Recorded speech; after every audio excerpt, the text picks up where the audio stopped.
大家好，我是坤。今天是我们服务器开放飞升的第一天啊。那现在呢，我也研究的差不多了。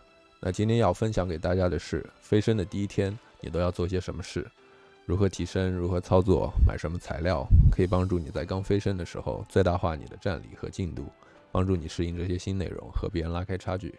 那话不多说 ，Let's begin。首先要额外和大家说的是，我是在神力圆满并且突破成功的情况下进入的灵界。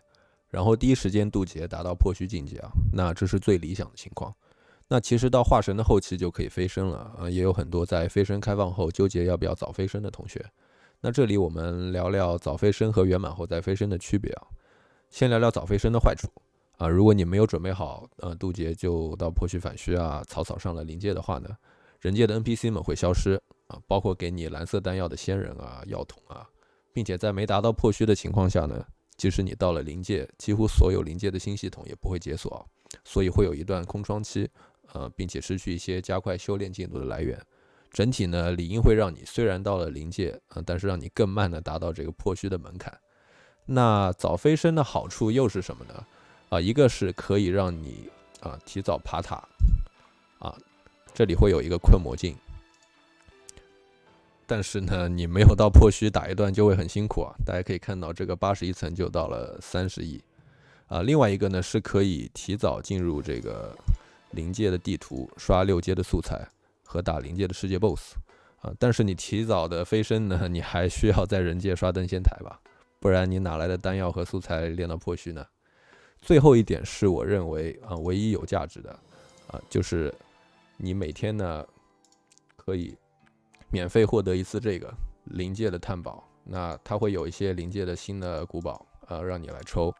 OK， 那大家可以发现，虽然我说早飞升的好处，但我基本都吐槽了一下综上所述呢，我的建议是，没有圆满的同学还是乖乖的在人界待到化神圆满后，再开启你的灵界之旅吧。OK， 那下面我们要进入正题了。首先到灵界的第一件事洞府渡劫，立刻提升到破虚，然后开始解锁所有能解锁的系统包括这个法则城镇的虚天之门有惊叹号的 NPC 都点一点然后呢，虚天之门困魔镜立刻刷满，刷到大概80层，这是第一天能刷的。刷完了呢，开始做主线，把灵界的这些地图都开一开。在刚升到破虚呢，可以开3张新地图。那接下来就是今天的主菜了，如何投入你在化神阶段积累的资源，做到最高的性价比。首先，宝藏阁激动人心的时刻。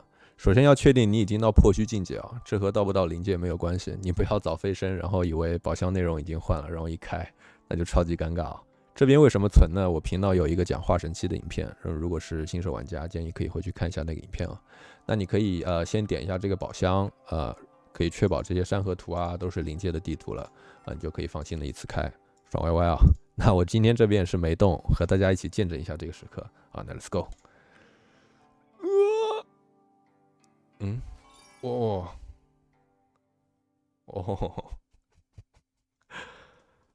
好，他都点不完哇哦，哇哦，哇哦，哇哦！好，那这边开出来的东西我之后慢慢玩吧。我们讲下一个话题古修商店这边讲一下古修商店到了灵界之后要买什么。无氪小氪玩家只买天地真言一开始呢，你也可以少量的买一些这个五行法则的残卷去提升我后面要提到的法则。残卷一开始会很缺，你可能会手痒，后面就逐渐不缺了。每日的日常呢也会送2个，但是呢，最值钱的就是这个天地真言。我建议是主要存下来的天机石都去买这个材料，好吗？那至于课长呢，如果你刷到你还没有获得的古堡碎片，你也可以把它点出来。那合成出来之后呢，除非大课长，我是不建议再去继续购买碎片升星了，好吗？那这里呢就是破虚后天机石的使用，我们继续。好，下一个天机阁。天机阁呢，你一开始只认准4样东西买修为福袋、修为秘药、道法果以及这个五行法则残卷那之前为什么让大家看到古修商店的残券尽量忍住呢？因为天机阁有卖啊。飞升后的第一天呢，你就可以把你存的这个天机令啊全部砸光，然后扫空这4样东西，好吗？啊，做一次给大家看，这个，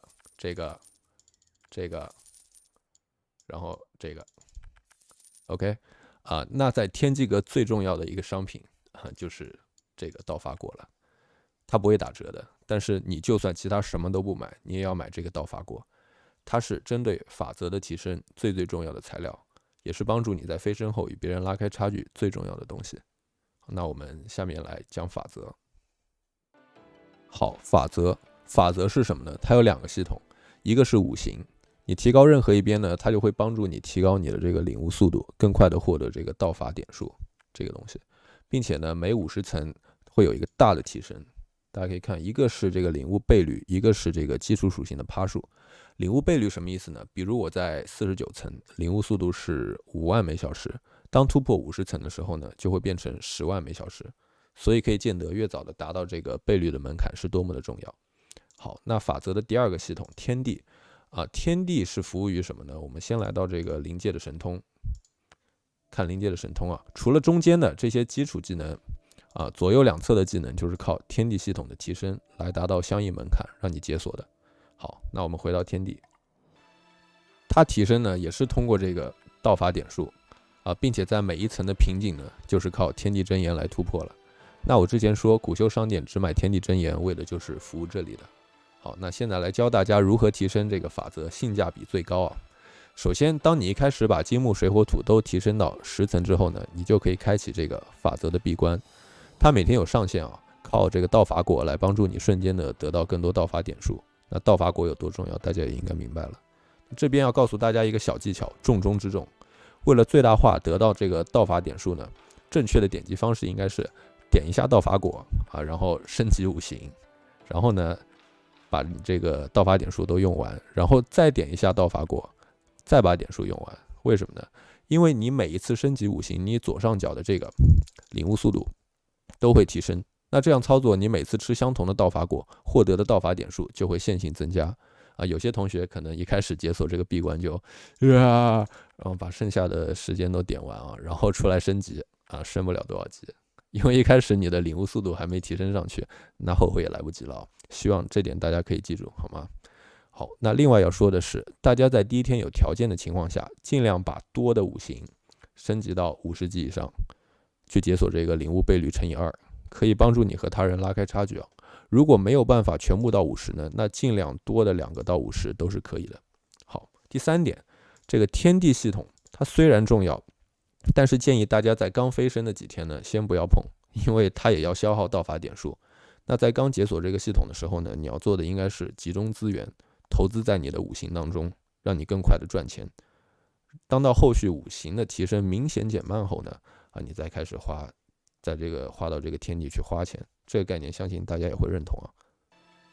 好，那今天分享给大家的呢，就是出入临界的一些小技巧，希望大家会喜欢。后续我会继续摸索临界啊，为大家带来更全面的攻略吧。如果你喜欢我的影片呢，欢迎订阅我，我很想要你们的陪伴。如果看完影片你有任何问题呢，欢迎在留言区留言给我，我会尽量为你答疑解惑，好吗？那今天差不多到这里，我们下次见，拜拜。